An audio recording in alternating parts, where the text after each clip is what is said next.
তোমরা যারা গৌরবঙ্গ ইউনিভার্সিটির আন্ডারে প্রথম সেমিস্টারে ছাত্রছাত্রী আছো এবং তোমাদের এডুকেশন সাবজেক্টটা হিসেবে আছে, অর্থাৎ তোমাদের এডুকেশন সাবজেক্টটা মেজর কোর্স হিসেবে আছে। আজকের ক্লাসটা তোমাদের জন্য অত্যন্ত গুরুত্বপূর্ণ। আজকের ক্লাসে আলোচনা করব তোমাদের 3 নম্বর মডিউল থেকে একটি গুরুত্বপূর্ণ প্রশ্ন উত্তর নিয়ে, অর্থাৎ তোমাদের পরীক্ষায় কী ধরনের প্রশ্ন আসতে পারে তারই হচ্ছে এটা একটা উদাহরণ। অর্থাৎ তোমাদের এখানে 3টে প্রশ্ন আমি রেখেছি এবং 3টে প্রশ্নের অ্যান্সার কিন্তু একটাই হবে। অর্থাৎ এখানে মডিউল 3 নম্বর যে মডিউলটা ছিল শিক্ষার সঙ্গে দার্শনিক সম্পর্ক কী রয়েছে, এবং আজকের টপিকটা হচ্ছে দর্শনের বৈদিক স্কুলগুলির বৈশিষ্ট্যগুলি আলোচনা করো। এই প্রসঙ্গে যোগ দর্শন সম্পর্কে আলোচনা করো এবং অথবা দিয়ে দর্শনের বৈদিক মতানুযায়ী শিক্ষার পদ্ধতিগুলি লেখো। অথবা প্রশ্নটা পরীক্ষায় এভাবেও দিতে পারে, বৈদিক শিক্ষা বলতে কী বোঝো, বৈদিক শিক্ষার বৈশিষ্ট্যগুলি লেখো। তোমাদের পেপার কোর্স অর্থাৎ তোমাদের কোর্স কোডটা হচ্ছে ইডিসি ডিএসসি MJ 101। এটা তোমাদের কিন্তু মেজর কোর্সের পেপার, অর্থাৎ এডুকেশন ডিসিপ্লিন কোড। ঠিক আছে, এটা তোমাদের পেপার কোড। এবারে চলো তোমরা নোটসের অ্যান্সারটা দেখে নাও। ব্রাহ্মণ্য শিক্ষা ছিল বৈদিক শিক্ষার উন্নত রূপ। এই শিক্ষার সঙ্গে জীবনের যোগ ছিল ঘনিষ্ঠ এবং গুরুগৃহে থাকাকালীন গুরুর কাছ থেকে শিক্ষার্থীরা আত্মসংযম এবং আত্মশৃঙ্খলার দীক্ষায় দীক্ষিত হতো। অর্থাৎ ব্রাহ্মণ্য শিক্ষা যুগে ছিল শিক্ষার সবথেকে উন্নত রূপ। এই উন্নত রূপ হচ্ছে কি, শিক্ষার সঙ্গে জীবনের যোগ ছিল একটা সবথেকে ঘনিষ্ঠ। আর গুরুগৃহে থাকাকালীন তারা শিক্ষকের কাছ থেকে শিক্ষার্থীরা কি করতেন, আত্মসংযম অর্থাৎ তাদের আত্মাকে সমর্পণ করতেন।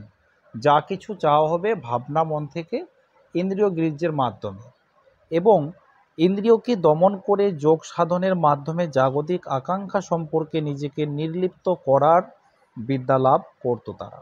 ধ্যান যোগের দ্বারা মনকে জাগতিক চিন্তা ভাবনা থেকে সম্পূর্ণ নির্লিপ্ত বৈশিষ্ট্য। নিচে ব্রাহ্মণ্য যুগের শিক্ষার প্রধান বৈশিষ্ট্যগুলি আলোচনা করা হলো।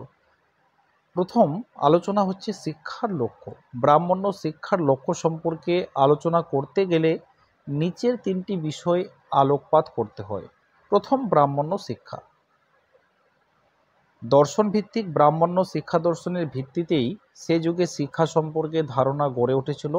অজ্ঞানতাই বন্ধন, জ্ঞানই মুক্তি, এই ছিল আর্য ঋষিদের মত। তাই প্রাচীন ঋষিরা শিক্ষা বলতে বুঝিয়েছেন অশোকার থেকে আলোকের পথে, অর্থাৎ অশোকার থেকে আলোকের পথে উত্তরণ, বন্ধন থেকে মুক্তি। তাই শুধু জ্ঞান অর্জন করা নিরর্থক, অনুশীলন ও প্রয়োগের মধ্য দিয়ে জ্ঞান রূপান্তরিত হবে শক্তিতে। তারপরে আত্ম উপলব্ধির শিক্ষা, মননের সাহায্যে অর্থাৎ মনের সাহায্যে নিজের পরাত্মার শক্তিকে, অর্থাৎ ভিতরকার যে আরেকটা নিজের আত্মার যে শক্তি রয়েছে সেই শক্তিকে আবিষ্কার করাই হচ্ছে প্রকৃত শিক্ষা। বৈদিক ব্রাহ্মণ্য যুগের শিক্ষার চরম লক্ষ্য ছিল আত্মজ্ঞান এবং আত্ম উপলব্ধি। জ্ঞানের মাধ্যমে যে বিদ্যাটা আনা হবে সেটা হচ্ছে আত্ম উপলব্ধির মাধ্যমে। তাই জাগতিক বিষয়ে ঋষিরা জীবনে,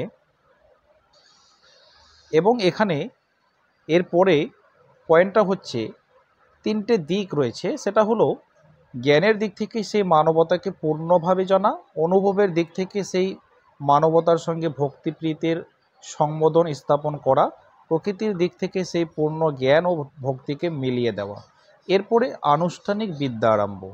ব্রাহ্মণ্য শিক্ষা ব্যবস্থায় তপবনে অবস্থিত গুরুগৃহী ছিল বিদ্যার্থীর পূর্ণতীর্থ। 5 বছর বয়সে চূড়াকার্য বা চৌল কর্মের ধর্মীয় অনুষ্ঠান, 5 বছর বয়স থেকে তাদের শিক্ষা শুরু। সেটা ছিল প্রাথমিক শিক্ষা। ব্রাহ্মণ্য, ক্ষত্রিয় এবং বৈশ্য শিশু যথাক্রমে 8 বছর হতে পারে 11 বছর 12 বছর বয়স পর্যন্ত গৃহে পিতার তত্ত্বাবধানে তারা শিক্ষা করত। এরপরে ব্রাহ্মণ্য শিক্ষার প্রতিষ্ঠান গুরুকুল। বৈদিক ব্রাহ্মণ্য যুগের বিদ্যালয় ছিল গুরুকুল। গুরুর কাছে ছাত্ররা সমবেত হতো। একজন গুরুকে কেন্দ্র করে এক একটি গুরুকুল গড়ে উঠত। সে যুগে গ্রন্থ ছিল না, শুরুই শিষ্য পরম্পরায় জ্ঞানের ভাণ্ডার সচল রাখতেন। পড়া, অপরা বিদ্যা, বিদ্যার্জন কিংবা চরিত্র গঠন কোনোটি গুরুর সান্নিধ্য ছাড়া সম্ভব ছিল না। গুরুকাল মাত্রেই যে অরণ্যে অবস্থিত ছিল এমন নয়, অধিকাংশ শিক্ষকই ছিলেন গৃহ এবং অধিকাংশ গুরুকুল ছিল জনপদ বা লোকালয়ে। গ্রাস্ত, বানপ্রস্থ, সন্ন্যাস এই 4টি অধ্যায় নিয়ে গঠিত ছিল চতুরাশ্রম। এর মধ্যে ব্রহ্মচর্য ছিল প্রাতিষ্ঠানিক শিক্ষার কাল। উপনয়নের পর তরুণ ব্রহ্মচারী গুরুগৃহে যেত। সমগ্র শিক্ষাকাল গুরুগৃহে থাকতে হতো।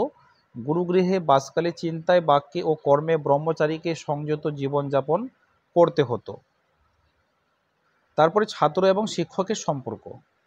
ব্রাহ্মণ্য যুগে শিক্ষা ব্যবস্থায় ছিল ছাত্র শিক্ষক তথা গুরু শিষ্য সম্পর্ক অত্যন্ত মধুর। শিষ্য গুরুকে দেবতার মতো ভক্তি শ্রদ্ধা করত এবং গুরু শিষ্যকে নিজের সন্তানের চেয়েও বেশি ভালোবাসতেন। গুরু পক্ষপাত শূন্যভাবে স্বগৃহে বিনা বেতনে অকুণ্ঠ চিত্তে শিষ্যদের জ্ঞান দান করতেন। অর্থাৎ এখানে কোনো রকমের কোনো বেতন নেওয়া হতো না, এখানে কোনো রকমের মাসিক কোনো ফি ছিল না। গুরু ছিলেন ধৈর্য, সহিষ্ণুতা ও জ্ঞানের প্রতিমূর্তি এবং তাদের এই শিক্ষা ব্যবস্থায় এবং তাদের পাঠ্যক্রম শেষে বিদ্যার্থী তার সাধ্যমতো গুরু দক্ষিণা দিয়ে গুরুর সন্তুষ্টি বিধানের পর গুরুর অনুমতি নিয়ে গৃহে ফিরে আসতো। অর্থাৎ তারা যেখানে গুরুগৃহে পড়তে যেত সেখানে কিন্তু তাদের কিন্তু কোনো রকমের কোনো গুরু দক্ষিণা দিতে হতো না। সেটা গুরুকে জেনে নিয়ে বা জিজ্ঞেস করে নিয়ে হয়তো সেটা পরে ওনার ইচ্ছে থাকলে কিন্তু তখন কিন্তু ওটা গ্রহণ করত। আর এবং এই স্নাতক ছিল 3 শ্রেণীর, অর্থাৎ বিদ্যা স্নাতক, ব্রত স্নাতক এবং বিদ্যাব্রত স্নাতক। যিনি বেদ অধ্যয়ন করেছেন কিন্তু সমস্ত ব্রত পালন করেনি, বিদ্যা পালন করেনি, তাকে বিদ্যা স্নাতক বলা হয়।